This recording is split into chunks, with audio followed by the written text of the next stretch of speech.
So you might have heard the little exchange that Judith and I just had.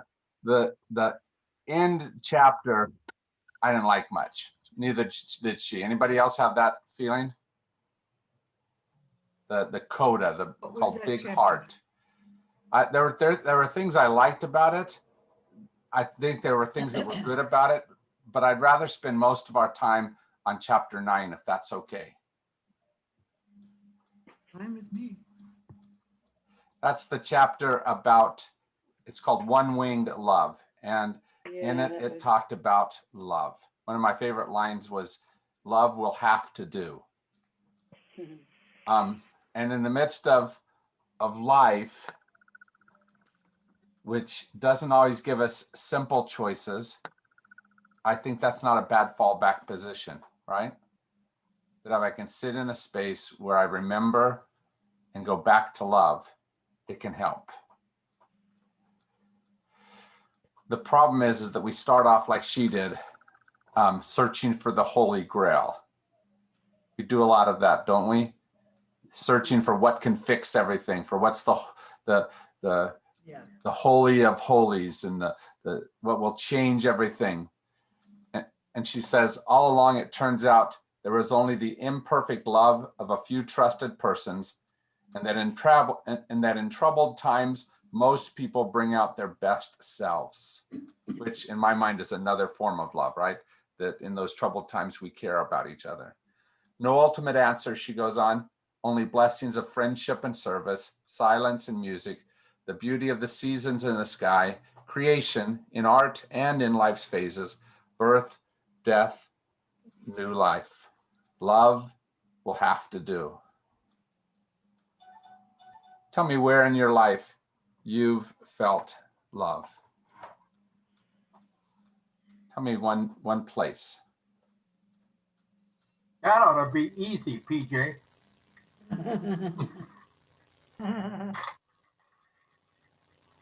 I flashed on, I was walking home from a friend's house with some china for my mother, and I dropped it and broke it. And when I got home and told my mother, and she just wasn't mad, she just was grateful that I told her the truth and showed it to her and didn't try to hide my mistake.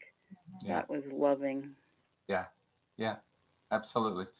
And family relationships are always fraught with, can I be loved in this moment? I mean, that's what she talked about with her father and her mother, who had less than perfect love going between them. And yet somehow they emerged out of that with some semblance of love, of the importance of love, right? And same with yourself, Judith. Your mom could have made all kinds of choices, huh? Thank God she made that choice to have relationship rather than protect the china. How about the rest of you? Where have you discovered love available?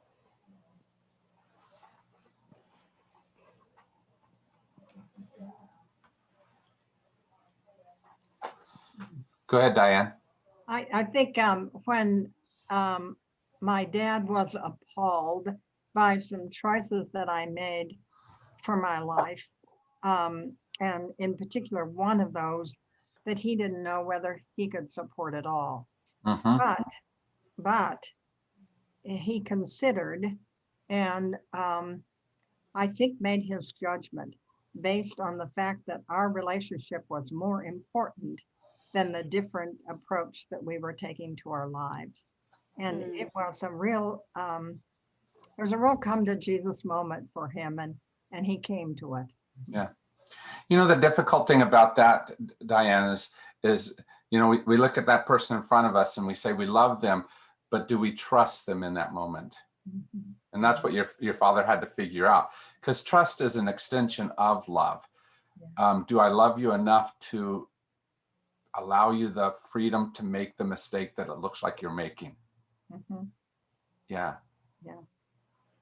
My mom had to figure that out when I told her I was leaving Mormonism and going in a different direction. She had to decide, does she trust me, mm-hmm, or does she correct me in that moment? That's a tough place for us as parents, or us as children, both. Yeah. Well, I told my parents that, well, actually, they told me that they were going to send me to Arizona because they didn't like the different boyfriends that I had in the Chicago area. Little did they know how big of a mistake you could make in Arizona Well, with they were boyfriends. sending me to my aunt's. My aunt lived in Flagstaff, but my aunt took me up to the Grand Canyon to get an interview to find out about getting a summer job because I was between college years. And I don't know that they really trusted me to do all that, but they said I could. And then when I said I wanted to stay here, that a friend that I met at the canyon invited me to live with her a block from the university, and we could go to this university. I could transfer here. They were not pleased about that. Yeah, yeah. But they went ahead and agreed. And they told the university that I had to live off campus because they couldn't afford all their fees. Mm. Well, I don't know. I think my dad fudged a little bit on that. But my dad liked the fact that I was going to be staying with a family. Yeah. But then my last year I had to stay in a dorm and whew. But finally they adjusted to the fact that I was staying out here. And then of course I announced I was getting married right after graduation. And my dad says, well, I can't come to graduation and a week later come back and come to your wedding and bring the family. What am I going to do? I said, Dad, you got to figure that out. Well, he surprised me and flew out for my graduation. My graduation was the only one of us three kids that he ever attended. And it was the furthest away. But he came, he flew out, flew back home, piled the family in the car and drove out to the wedding. Wow. So somewhere along the way, I guess they started to trust me, but Yeah. I was a wild kid. Yeah. I did some crazy things, Yeah. and they caught me. I won't go into detail, but by the time I got in college, I guess they figured I was growing up a little bit. I think the really tough challenge is that as you're trying to move out of the house and become your own person, it is a way that's necessarily fraught with not quite perfect choices. Sure. As you discover what you like or don't like, what's important and what's not important to you. And your parents can already see the mistakes you're going to make, just as we can often see those mistakes in our children. And that trying to trust those children, even as they make those mistakes, is a really difficult form of love, Yeah. isn't it? Yeah. And they ended up coming out here and helping us put an addition on our house when we were having fourth kid. And everything was working very well. But they would come out every year from Chicago. And it was wonderful. And we had good relationships as I was having kids, and we were growing more mature and responsible for what was happening. We had a friend that loaned us a trailer, a little two-person teardrop type trailer, and that we parked in our backyard. So when they were putting the addition on, my father-in-law knew about putting additions on and things like that. He taught me the difference between a rafter and a stud, for instance, which I didn't really know. And Joe was what, 4 years old or something? And he was somewhere in that age. I don't remember. Yeah, he'd go out in the mornings to the trailer and tell his grandmother, bacon, bacon, grandma, bacon. And he'd have bacon for breakfast. Well, I had to take the girls to school, And so Sam was here, or my parents were here with Joe. And so Joe would go over there and stay while I was transporting the kids to preschool or first grade or whatever was happening. And I was teaching at Drackman Elementary, so I was out of the picture. I had to leave early in the morning to get, I think it was 16 miles to there. I don't remember, it was a long time ago.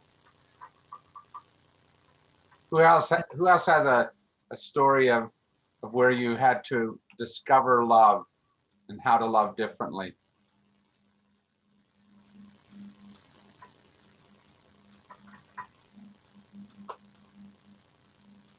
One of the things that your story reminded me of is that little line that she said. And I loved in the midst of this whole chapter where she's doing all kinds of love is this, love is that. Just trying to say some of the things that love is. But this one was one that particularly struck me. Love doesn't deploy. And your dad chose not to deploy in the moment. He chose to figure out how to, instead of marshaling the forces, chose a different route. Yeah. Well, he and his family he and his brother and his sister had to strike out on their own because their parents, his father was a carpenter and his mother was a religious freak. That's all I could think of. Yeah. When I would go to her house, she had us all go down on our knees and pray and read the Bible. Yeah. And pray and read. Here I am, a little kid, and that's not what I like to do. Yeah. But I'm sure, PJ, that she saw that as an expression of love. But it's a little bit tough sometimes to receive the love that people give. I never felt love from her. Yeah.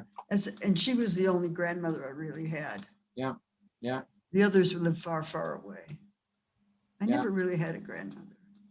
And the hard part is kind of like with Anna Lamott's parents, how they give love is not always the way that we want or need to receive love. And they react out of the brokenness of their own lives. Who knows why it was that loving people by hitting them with a Bible was the way she chose to love. Yeah, and lots of other stories I have about that. Yeah. Anyway. How about the rest of you? Tell us about the love in your lives.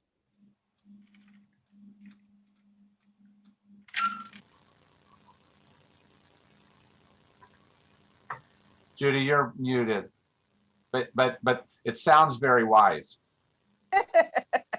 It's better muted. That's good.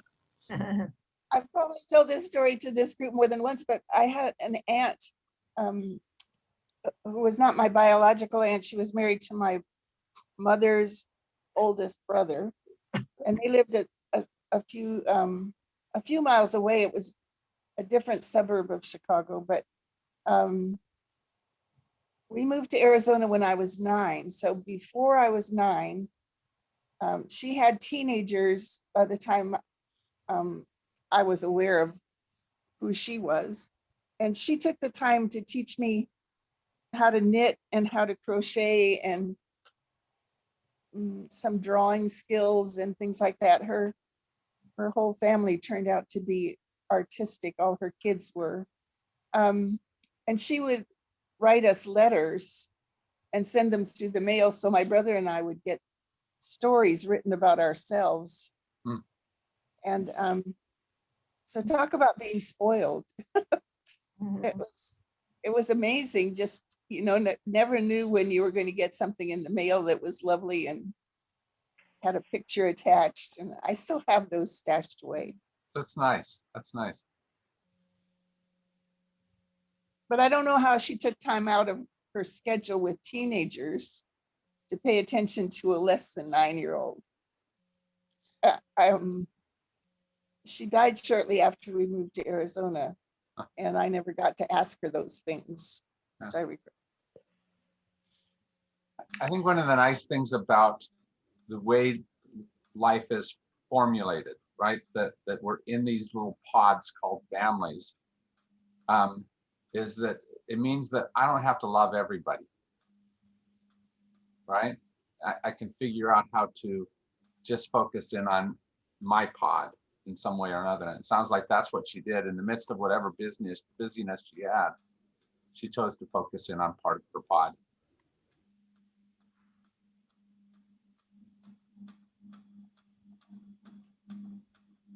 Which is nice when someone does that.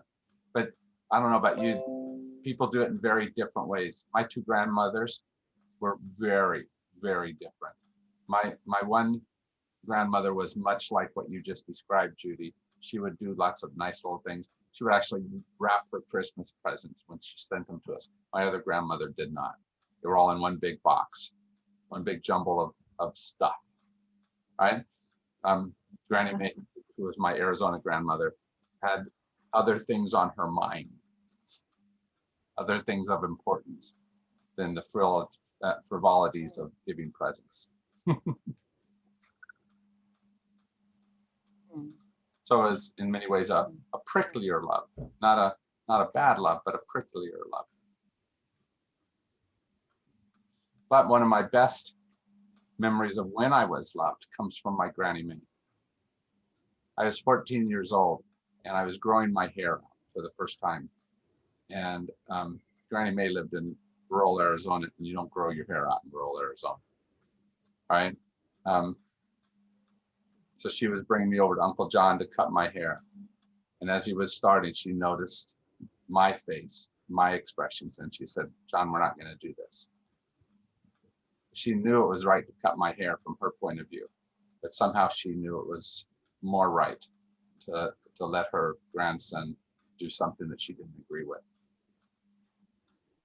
My prickly grandmother somehow loved me.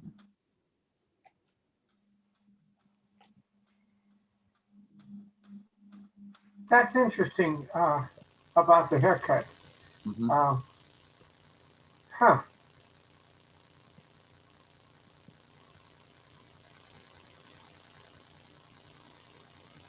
Mm. There's lots of ways to express love, I guess, is I what remember- I mean with that. Yeah. My dad was one of 11 brothers and sisters. Mm-hmm. Both of them were brothers to begin with. He grew up on a farm in Kansas. They were, the family did harvesting for the farms around. They had the equipment, went out, and that was their job, was to harvest. They did have a farm, but it wasn't a large one. And he had to move to Holbrook because the dust from the farming in Cuba, Kansas was getting to his lungs. And his doctor said, "You need to go someplace that's dry." And Holbrook was just about the dustiest place you could live in. You could get weather stripping put on the windows and the dust would still come through. So that's where he started working for the Santa Fe Railway. Anyway, he introduced us. I don't know. I've been wondering whether my mother came from a family. She came out of Shepherd, Texas, which was close to Galveston. And she referred to her maid as Aunt so-and-so, and it was definitely a black maid. I don't know whether whether she was uh, a racist. I never got that feeling.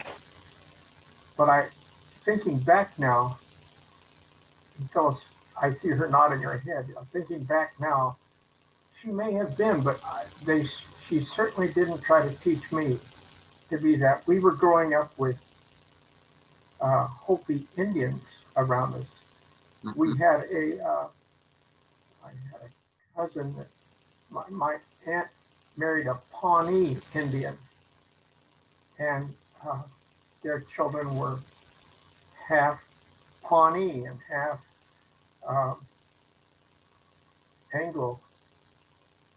And then one of my best cousins, the one I was the friendliest with for a long time, married an Apache. So that means that it was now 3/4 Native American.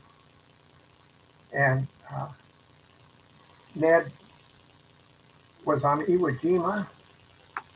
Ned returned alive. Um, and he told me about losing his language, that at some point he was, when he joined the Marines, his brothers said, you should join the Navy because they have nicer beds and better food. So he joined the Marines. Was anyway, this experience with all of the rest of the family, my dad was very quiet. He was of the opinion it was better to keep your mouth closed and let people think you were a fool than open it and prove that you are. And I didn't, I, there was no question in my mind that my parents loved me. I think my mother spent more time not believing what I was saying. She was more like, well, you don't really mean that. When I thought, yeah, I do, as I was growing up. My father never questioned it. He used to, I could go in and talk to him and he would sit quietly. And at the end, he'd say, well, what are you going to do about it? And I'd say something and he'd say, well, he'd either say, that sounds good, or he'd offer another question and say, what about this? And then I'd say, well, you're right. I can never remember arguing with him except over a 10-speed bicycle Mm. that I wanted when I was 13 or something like that. And I said, I can't keep up with the other kids that are bike riding. Yeah. Which was true. You know what, Sam, your story about your dad, the way you talk about him, and I don't know that this is true, but it sounds very like the book that I'm reading. I think I've told you that I'm reading How to Kill a Mockingbird again, right?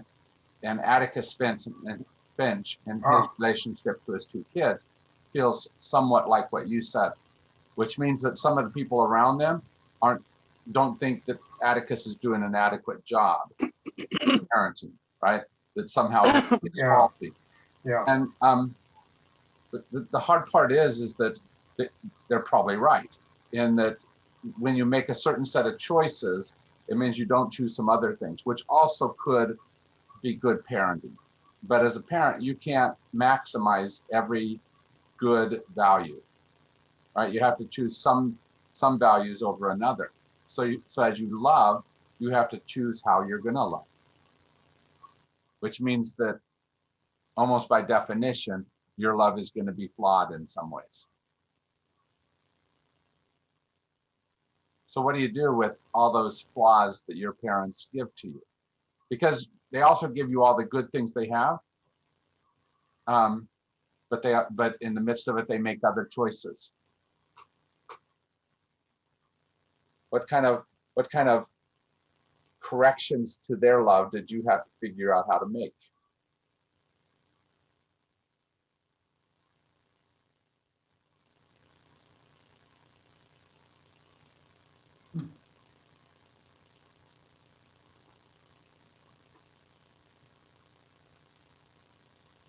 I remember visiting Phyllis's parents in California once. They were at her brother's house. And this was before we were married. But they knew that we were going to be married. So it must have been about a year before the wedding. And I knew that my future mother-in-law, her Phyllis's mother, was interviewing me. I could sense it when we sat in the backyard and she was asking me questions about what I hoped to do and what I was planning to do, especially when I got out of the Navy. And I got a sense that she was interviewing me. I was very much on my guard. I didn't want to make a mistake with her, but I never did. I never did have a feeling that the parents, that Phyllis's parents, were not supportive, both of PJ and myself. Yeah. Yeah. Especially when he came out that first year or two, put on the addition, and I said, Dad, I can't afford to put on an addition to this house. It's going to cost, I don't know, $7,000 or something cheap now. But, and he said, you can't afford not to. You have 3 children. You're going to have another one. I don't know. Robert wasn't born yet. Was PJ. Robert No. wasn't born. No. Yeah. And he taught me little things like always clean up at the end of the day. Always clean up your work. Get rid of all the dust and all the sawdust and everything. So that when you walk in, believe it or not, my wife used to say, when you finish the food and everything, always clean up and put the dishes away. You want to come in the next morning and find a clean kitchen, nothing left from the night before. And she's right. And that was love. It may not have put a label on it then. You know, it was just automatic. But I learned that. My mother was slightly disabled with she'd been paralyzed with typhoid when she was in her 20s before she was married to my father. She was paralyzed from the neck down for 8 or 9 months, I think, with her arms up around her. And uh, she, uh, my dad introduced me to the pleasure of washing dishes. He said, your mother fixed the food. We get the pleasure of cleaning up afterwards. And I just thought that was the natural thing to do. Mhm. And I went back the first time to visit her parents in Chicago. I don't think we were married yet, were we, Phyllis? I don't No, remember. we were not. We weren't. And I went in the kitchen to help put the dishes away. And her mother said, this is my kitchen. You don't come in here. I didn't understand that at all. I said, oh no, you did the work, I'll help clean up. Yeah. So, My mother-in-law doesn't always understand our traditions either, because we do something like you do, Sam. Whoever cooks doesn't clean, you know, and that's our thing. And she just likes to do everything. So sometimes she, gets mad at me. mhm. Yeah. Even now. Even now, you know. So what is love? You know, the one thing about Lamont, Go ahead. the one thing about Lamont was that she was very honest about her writing. And she's revealed a lot of her flaws. Did we finish chapter 9? Are we now, is it the next week, the last week? This So is will it be the last chapter? This is our last week. Chapter 9 we're doing today, and the coda. But we're going to spend more time on chapter 9 than on the coda. But Oh, Coda wasn't bad either. She left herself wide open, she did. I thought. One of the things that's best about her as an author is she is honest to a fault in ways that many of us find very hard to keep. And so when she talks about love, she is Well, not. you hear that kind of honesty. Go ahead, Judith. I just said you hear that kind of honesty in the 12-step rooms. Yeah, yeah, that's exactly right. That would be exactly where she got that from.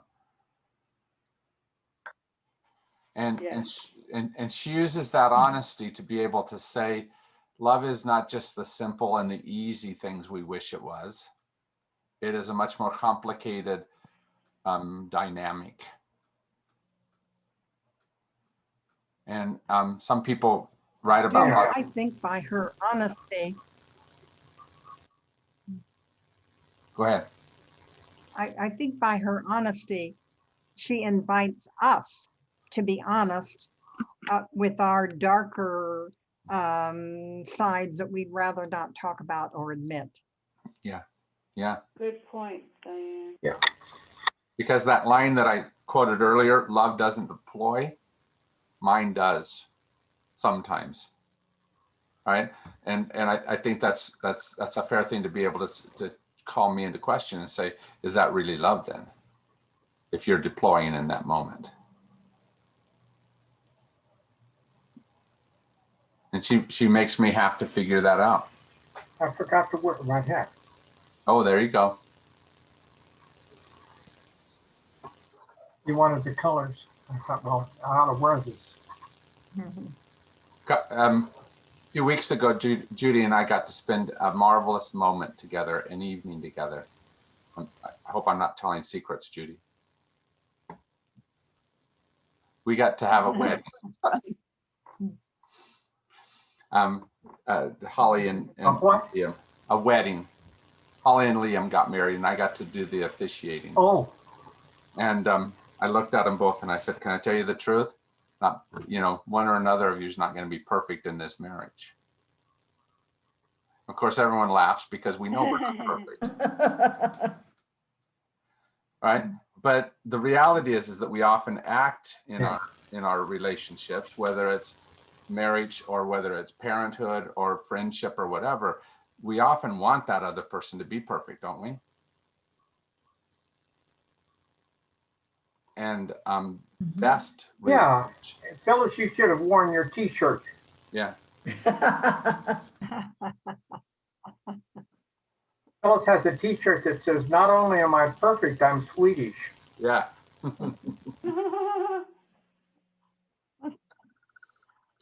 And I've got one that says, "Pray for me, I'm married a Swede." The challenge of life for all of us is how to have relationship in the midst of imperfection, our own as well as theirs. Right? Yeah. Yes. So how do we do all the grand and wonderful things that love calls us to with people who don't always deserve it as well as what we wish, don't always accept it as well as what we wish, don't always understand it or want it as well as what we wish?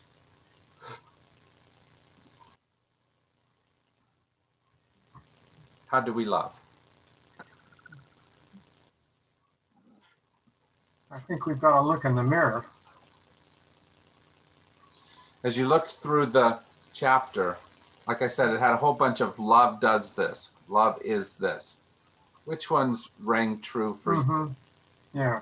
What are some of the ones that you underlined or said, I want to remember that?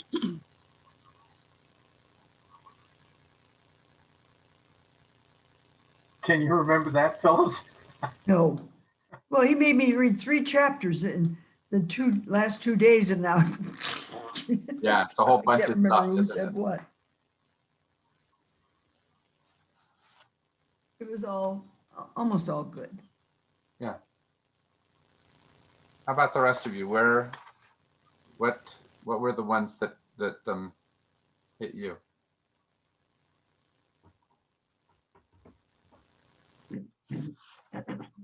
It's on my Kindle and I don't have access to my Kindle, and I honestly read it a couple of weeks ago, so I don't even remember. Okay.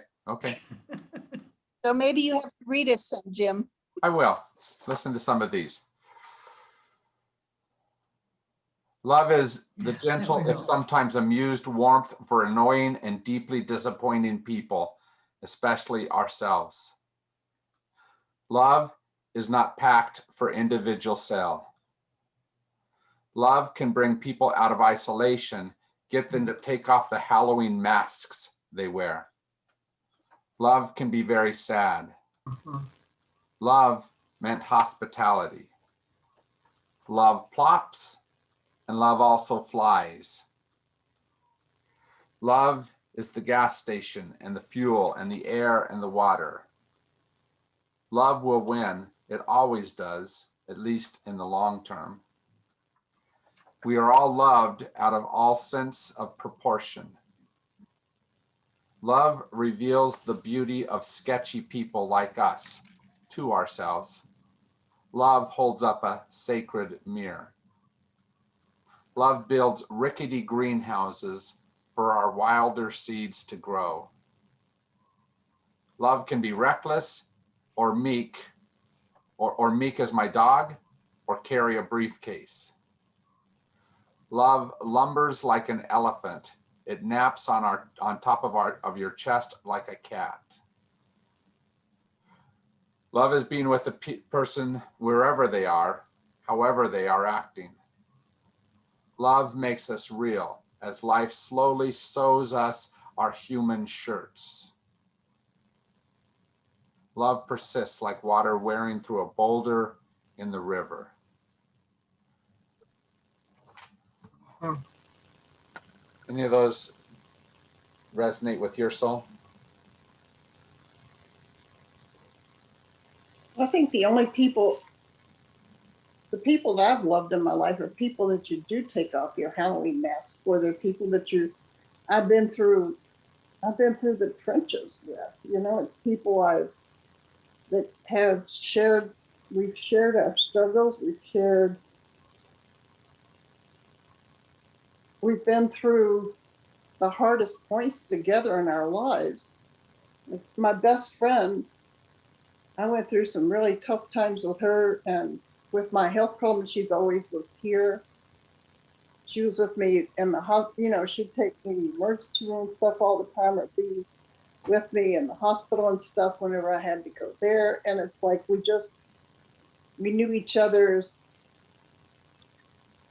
We've been through so many deep struggles, and we didn't. We just shared honestly. We knew each other's biggest heartbreaks and biggest flaws, and also celebrated the greatest highs. That rate, I think that was the reason why we were able to keep such highs in our lives too. You know, our friendship. We were able to celebrate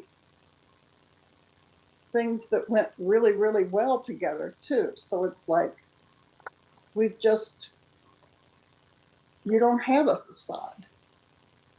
Yeah. And it's nice to be able to do that. Many of the people in your life, you have to love with some of those facades in place. And it's nice to have those people where you can remove them and you can be your own true self and be with their own true self.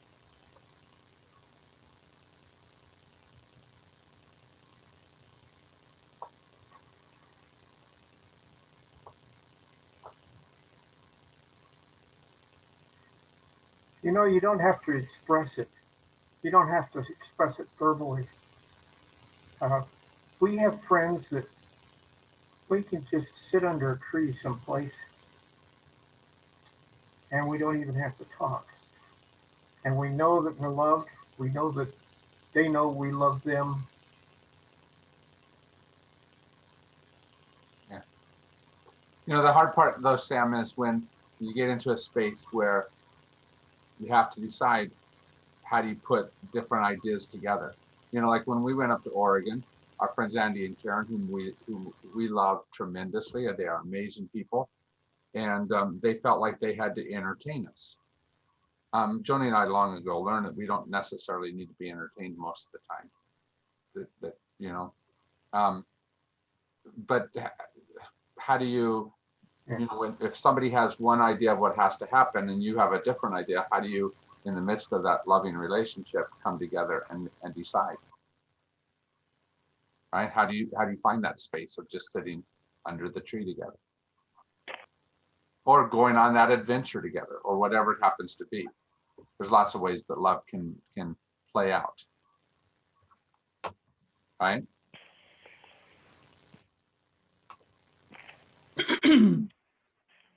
Well, talking about the wedding, it was a chuckle to me that they had 2 small wedding cakes because they couldn't decide which one they liked best. I mean, one of them liked one flavor, and Liam's sister was the chef for the cakes, and they were small individual like cakes, and then cupcakes in each of the flavors, so you could choose and taste them both, which were extraordinarily sweet and delicious. But I laughed that they couldn't agree on which wedding cake, so they had 2. That is funny, isn't it? I mean, it also though reminds us that there's not just a perfect flavor, no matter how much Right. there is. And that's true about life as a whole too. Yeah. Well, it was funny to me because I never would have thought of it. Yeah. We'd either have to come to an agreement or just choose something that neither of us really like. Yeah, right, that nobody likes. Yeah, I was thinking on Judy's saying about celebrating, to celebrate with somebody without being envious is loving, and it's like we know to love when people are hurting, but to love when people are upbeat, it in a way can be more challenging. I watched a movie the other night with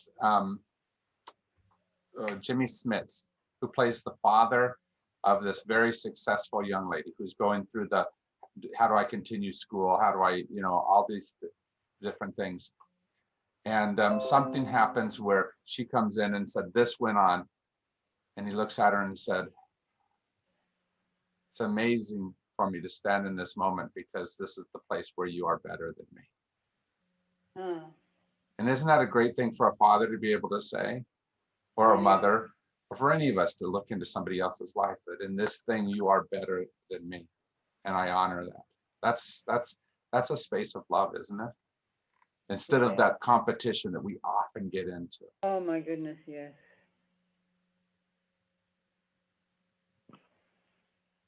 That was the movie In the Heights, by the way, if you ever want to see that.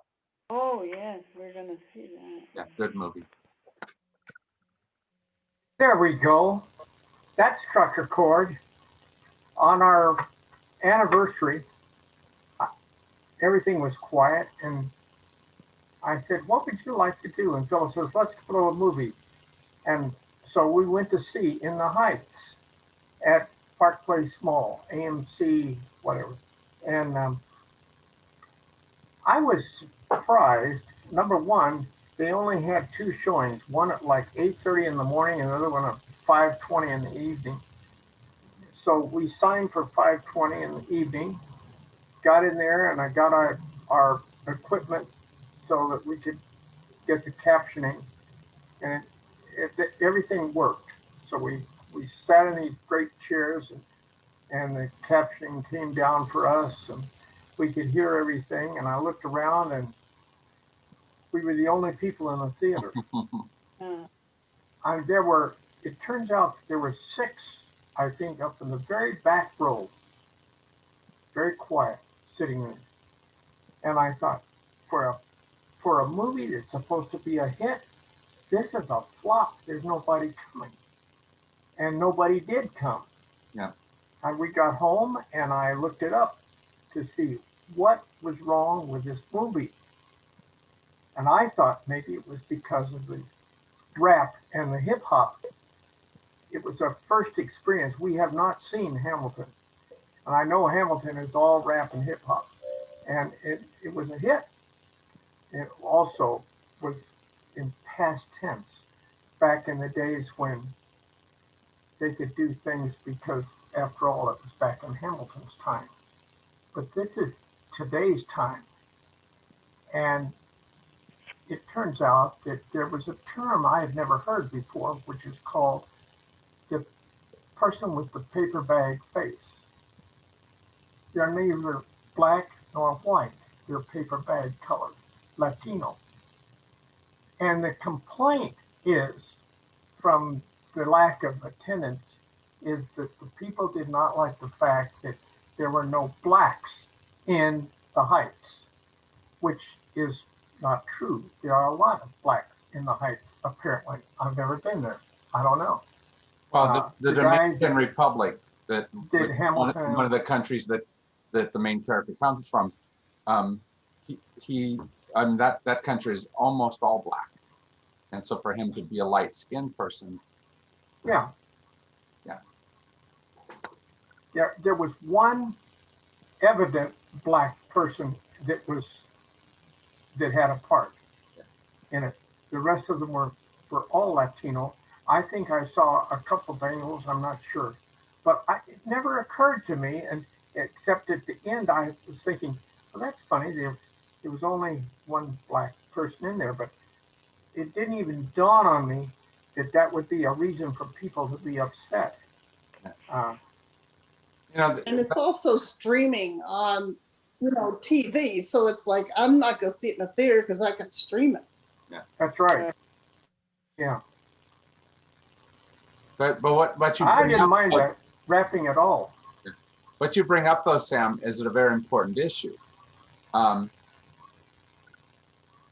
John Wesley said that as we move on to perfection, we are moved by the people who bring up something to us. It's not that we have perfect lives, that we don't do things that are wrong.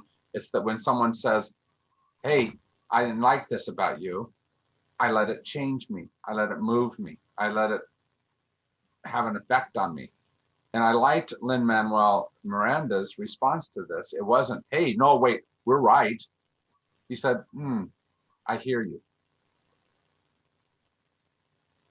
And at least part of love is about this, is do we hear the other person?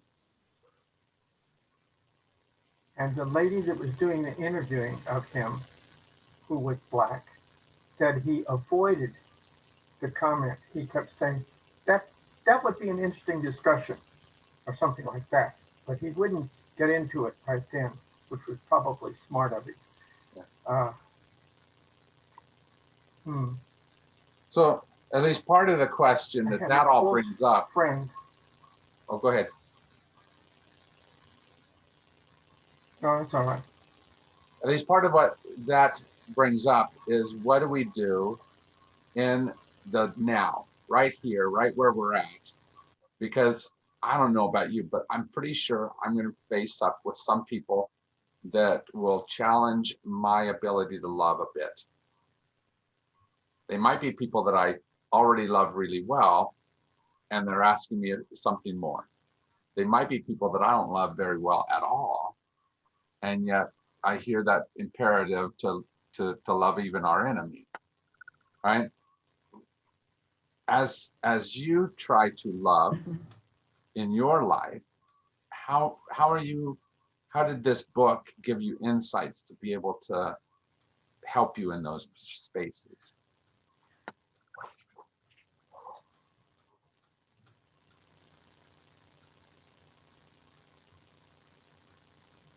Well, it was a memoir, and she's honest, and that's helpful.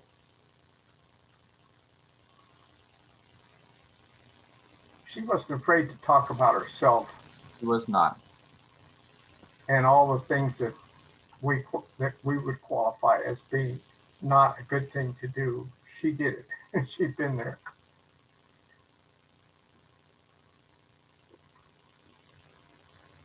In some sense, it reminded me of that serial program on Netflix now with is it Allison Janney that plays Mom? Yes. It's not a laughing matter, but they make it a laughing matter. Here she is, an alcoholic, recovering alcoholic, and her kids are the same way. And I have a friend that wouldn't watch it after the first 2 or 3 shots because he said, I don't like the fact that they make fun of it. I didn't get that they were making fun of alcoholism or anything like that.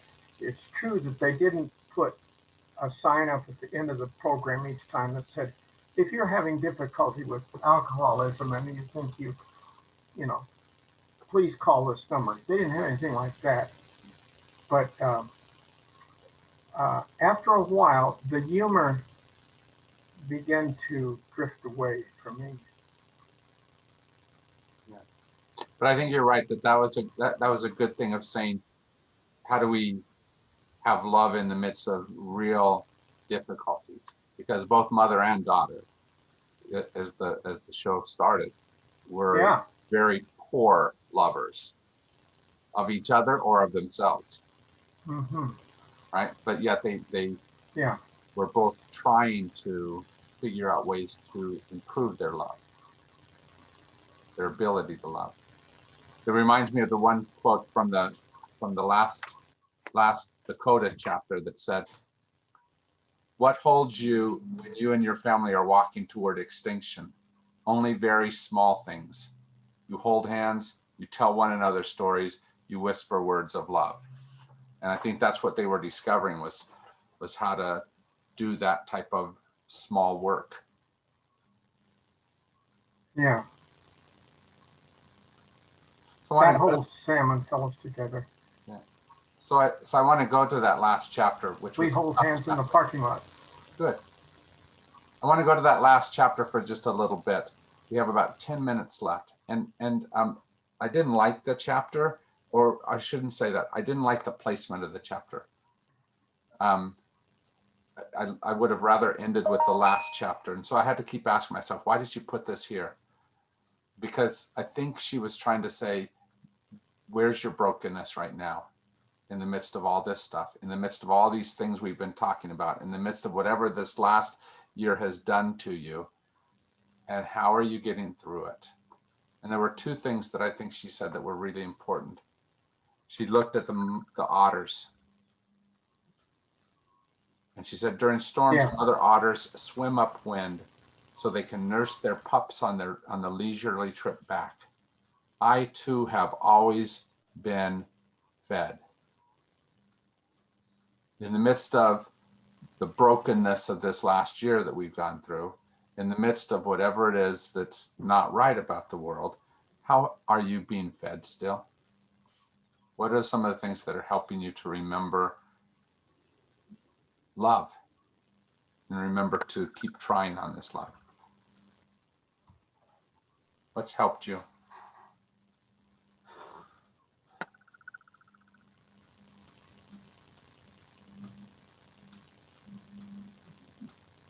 Oddly enough, for me, it's been Zoom. I've been able to contact people by the face at least, Yeah. and have conversations like this.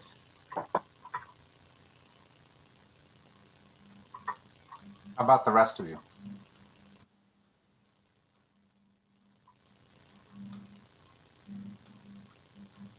Me, it's reading other books and stuff.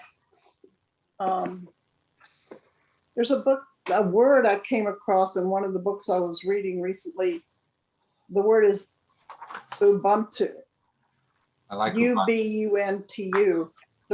It's an African word. It means one anotherness, interconnectedness. And instead of being a pull yourself up by your bootstraps, individuality kind of society, it's a term that means if someone needs help, the whole community comes around them. You don't say, be stoic about it and, get a grip or anything. You nurture that person. You consider it, if someone's sick, the whole group is sick. And so everyone comes around them. And it's just, I enjoy reading different sacred texts and different philosophies and stuff that enrich my soul. And Zoom. I'm with you, Sam. Zoom is, with my health problems stuff, I had, I couldn't connect with people before, so now I am. Yeah. Thank you. That's marvelous. We Anyone can else? reach out and touch each other, sort of. Or at least better than what we could when we're all sitting very isolated. Imagine doing this without Zoom 20 or 30 Yeah. or 40 years ago, how much different it would have been. Oh, yeah. How about the rest of you? How have you been fed? What has sustained, what little gifts of love have sustained you? And it doesn't Well, have I to be think the people that we get to be with are perhaps the ones that we're developing stronger connections with. The fact that John and I are isolated together is really a blessing. Though we can step on each other's toes now and then, but nonetheless, that depth of connection. Yeah. And then our daughter visited us recently, the first time we've seen her in over a year. And I think we're all recognizing that those connections, however we make them, are valuable to us, and we treasure them. How many of in the last Yeah, month? we don't take it for granted. Yeah, how many in the last month ago or so have gone to somebody for the first time in over a year, and you got to connect with them for that first time? And what an amazing thing, isn't it? That these people that we know we love, Yes. that we haven't been able to touch.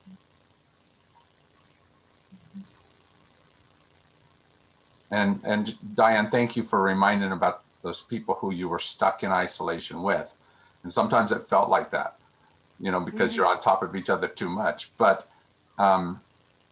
it's also good to know that this is a person that you might be able to survive being stuck on a desert island with.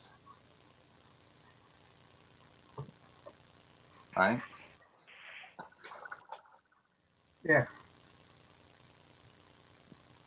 And maybe this is the desert island. Maybe this is That's right. That's right. So I want to end with one last quote and ask you about how you saw this. And it was a haunting quote to me because it was a haunting thing for her. It was the woman whose room she broke into as they were making love. Yeah. It was about breakfast the next morning. And she said, I thought of the warm eyes of the woman at breakfast seeing me, not just the mess of me. And we're really good at seeing the mess of each other, aren't we? How are you working at seeing the me of the other person? Even when they've intruded, even when they've been obnoxious, even when they obviously need to be fixed.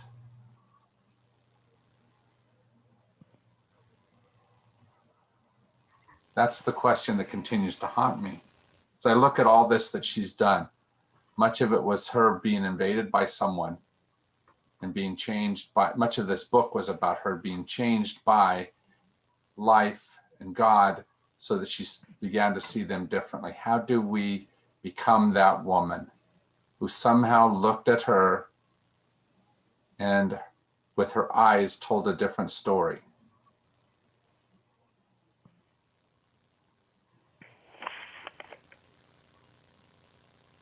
In many ways, that's how you love your enemies and even your family members.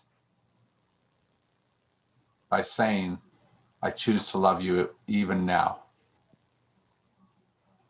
When I left Mormonism, my mom and dad looked at me and said, we raised you to make right decisions. I knew the real story was, you're making the wrong decision. But we choose you, we love you, go and make the decision that you need to make. They loved me, even when I was wrong for them.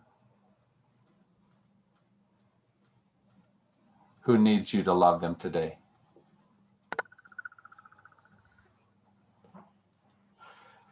This has I been, expect that of you.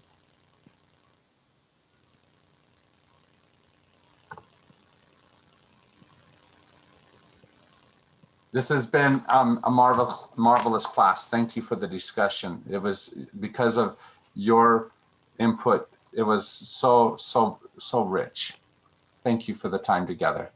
Remember that in a couple weeks, I think it's 3 weeks, I'm going to begin the class on a rhythm of prayer.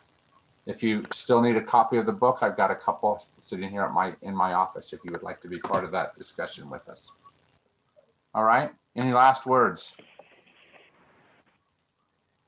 Thank you. Thank you, Jim. Thank you to everybody who's been open and honest and revealing. You have lifted my life. Absolutely. Thank you. Thanks, That works. everyone. All right. Take care, my friends. Back Good at to you. see You always do that for me, Diane. Perfect. Take care.